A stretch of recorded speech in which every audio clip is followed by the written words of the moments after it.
Esse negócio de campeonato carioca tem que acabar. Cara, que coisa lastimável. Ai, ai, tô rindo para não chorar da atuação do Fluminense. Vamos lá, começando pelo gramado. Gramado, um lixo. O Ignácio e o Lelê não podiam estrear. O que houve com o Lelê?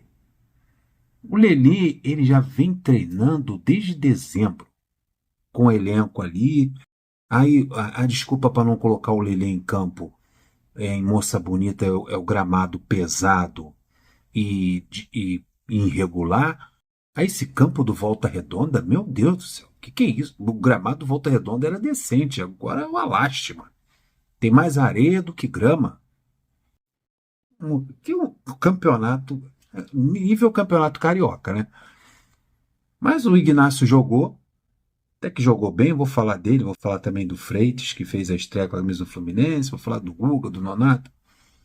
E dessa atuação bem ruim do Fluminense, né? Até jogadores que a gente esperava alguma coisa, mais uma atuação também ruim do Marcão. Um Marcão para mexer no time. O Marcão, ele tem o melhor emprego do mundo. Ele fica ali, né, batendo palma. Aí quando tem o Campeonato Carioca, ele comanda a equipe 4 jogos, aí faz as lambanças dele, escala o time errado, faz a substituição errada também. Para piorar, o zagueiro que o Fluminense, veterano, que o Fluminense renova o contrato, o camarada em 2 jogos toma 2 cartões. Né? Não, o Manuel tomou 3 cartões em 2 jogos. Ele tomou cartão na estreia. O Manuel, o mais experiente, o contrato dele estava terminando em dezembro. O Fluminense renovou o contrato dele até o final do ano. Tudo bem que ele aceitou uma redução salarial, mas, amigo, pô, cheio de moleque no time, você é o mais experiente, você toma um cartão no primeiro jogo, toma 2 no segundo e é expulso, ainda quebra o time, né? Aí, tá aí, 1-0 Volta Redonda, gol de bicicleta. Eu nunca vi isso, o cara dá uma bicicleta pra dentro da área, o outro dá uma bicicleta pra dentro do gol. Vamos lá, a primeira chance do jogo, no primeiro tempo, foi um passe longo do Ignacio, né? Um lançamento pro Freitas, o Freitas, o estreante, da noite, deu uma finalização bem bizonha. O Freitas me pareceu, ele estava improvisado ali na lateral esquerda, ele não é lateral esquerda, ele é zagueiro. No segundo tempo, com a expulsão do Manuel, ele foi para a zaga fazer a zaga com o Davi.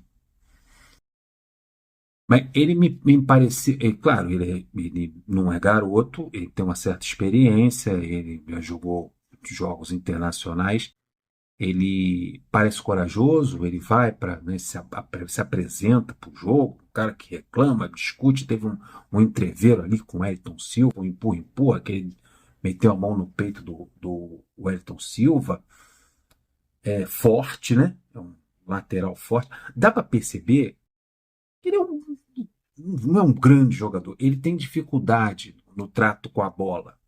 Não imagine que essa contratação do Freitas, o Fluminense trouxe um baita de um zagueiro e um baita lateral. O Ignacio, sim, o Ignacio ele mostrou condições até na bola longa.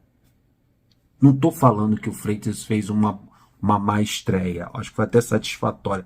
Eu acho que o Freitas na lateral esquerda foi até melhor do que o Guga na lateral direita. Teve esse lance logo no início do jogo, que o Ignacio deu um passe para ele, ele finalizou mal, que falta um pouco mais de trato com a bola, mas ele foi melhor até do que o Guga. O Guga é o inimigo da linha de fundo, ele não chega na linha de fundo nem por decreto. É impressionante a dificuldade que o Guga tem de se apresentar no ataque. Muito burocrático, assim também como o Nonato no meio de campo.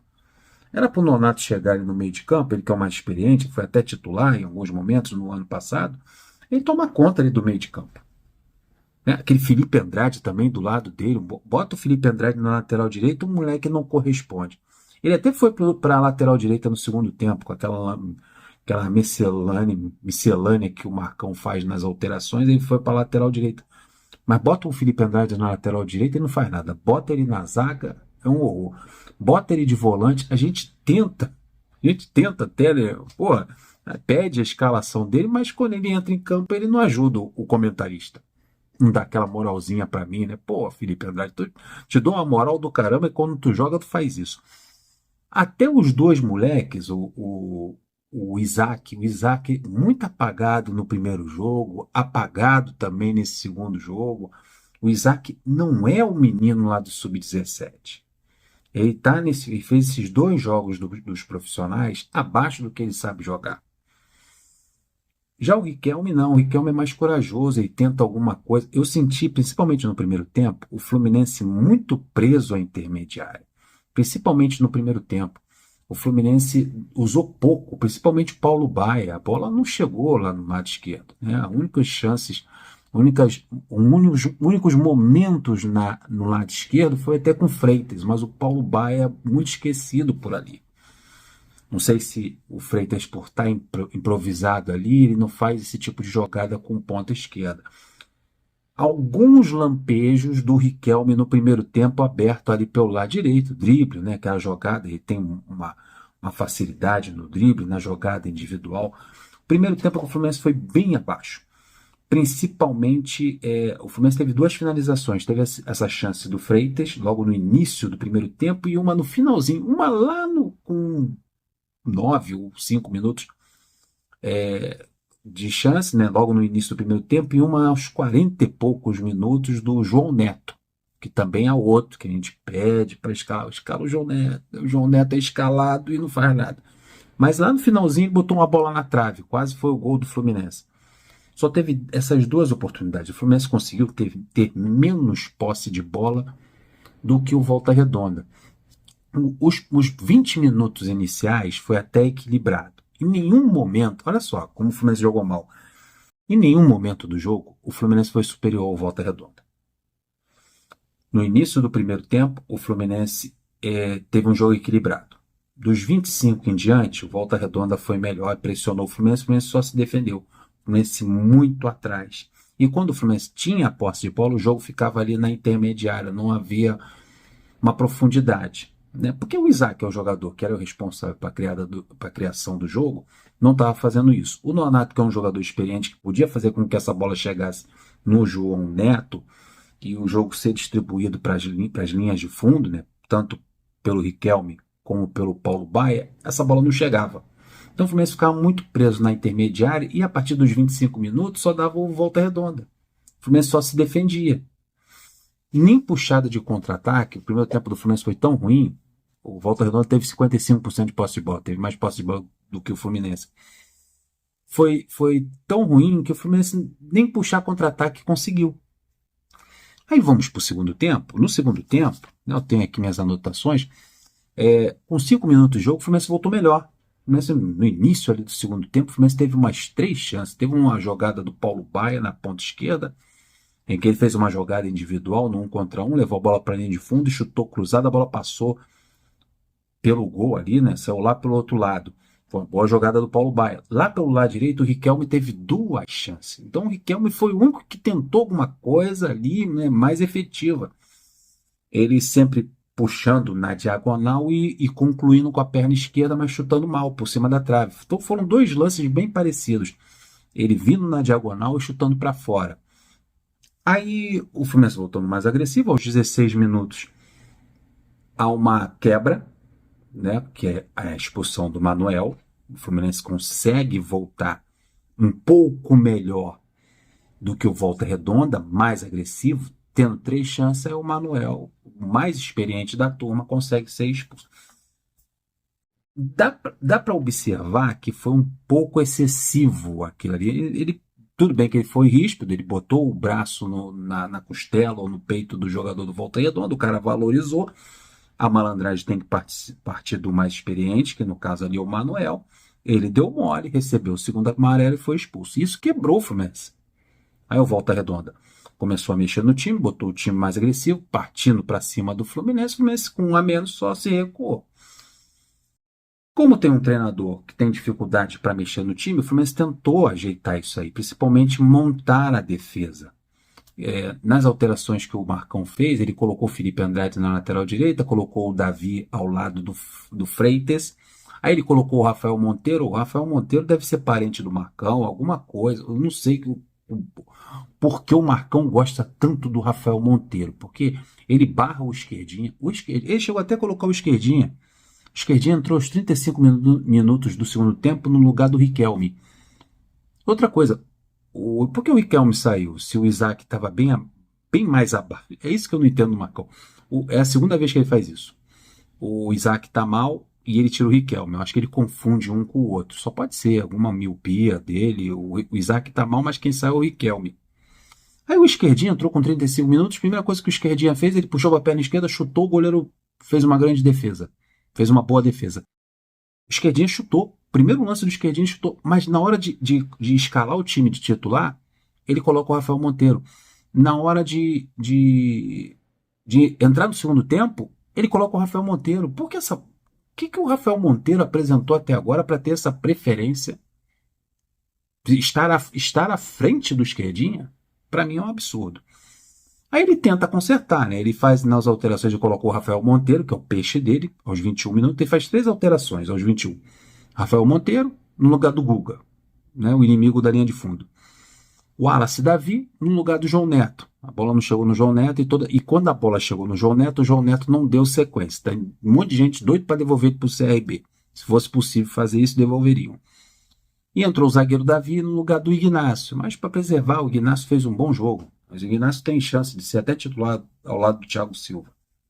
Achei mais zagueiro do que o Thiago Santos, que é improvisado ali. Aí entrou o Davi, o Wallace Davi, e entrou o Rafael Monteiro, que é o peixe do Marcão, aos 21 minutos. Deu aquela bagunçada, ele foi remanejando ali, botou o Rafael Monteiro na lateral esquerda, o Felipe Andrade na lateral direita e o Davi ao lado do Freitas na zaga. Aí o Freitas voltou a ser zagueiro. Aí ele, aos 35, ele fez mais 2 alterações, ele colocou o Thiago Henrique no meio de campo no lugar do Nonato. Para que botar, se é para pegar o Nonato, que é da equipe principal, colocar junto com a molecada para fazer o que o Nonato fez, só usar a abraçadeira, ficar ali, porra, não traz, mano. Deixa ele lá, fazer uma pré-temporada dele, porra. Deixava o Thiago Henrique ou o Wallace Davi começar como titular. Pelo menos a molecada ganharia mais minutagem, né? mais tempo de jogo com os profissionais. Para o Nonato fazer isso, deixava os garotos. E ele colocou o Esquerdinha no lugar do Riquelme. Uma alteração equivocada. Não pela entrada do Esquerdinha, mas sim por ter saído o Riquelme. É o único que tentava. O Marcão, o Riquelme era o único que tentava alguma coisa ofensivamente. Aí aos 41 minutos o Messi foi presenteado, né, entre aspas, com um gol de bicicleta do Volta Redonda, 1-0. 2 rodadas, o Fluminense só fez 1 ponto. Empatou com o Sampaio Corrêa e perdeu por Volta Redonda por 1-0. Se complica. Ignacio para mim foi bom, foi bem, né? Mostrou qualidade, principalmente na bola longa. Entre o Ignacio e o Manuel nesse jogo, o Ignacio parecia o Beckenbauer. O Freitas, muita força, se apresentando para o jogo, personalidade. Foi para a zaga no segundo tempo. O Guga, já falei, já fiz minhas críticas. O Nonato também. O Isaac bem sumido. O Riquelme teve lampejos, tentou, chutou pro gol, teve 2 chances de arremate e fez isso. O Paulo Baia, quando a bola chegou nele, ele tentou algumas jogadas individuais, como eu disse, logo no primeiro tempo, primeiros minutos ali do segundo tempo, fez uma boa jogada. Felipe Andrade, você não sabe onde que enfia o Felipe Andrade, com todas as posições, ele se diz versátil, mas todas as posições versáteis que ele entra, ele não corresponde. Impressionante o talento, a versatilidade em jogar mal do Felipe Andrade. E o João Neto, né? O pessoal tá doido de devolver ele para o CRB. Então é isso, o Manuel não vou nem citar, porque é muita cabacice para um homem tão velho como aquele. Vou ficando por aqui, para o meu nível de estresse não aumentar, pedindo seu like, a sua inscrição, o seu compartilhamento. Até o próximo vídeo. Que bosta. Fui!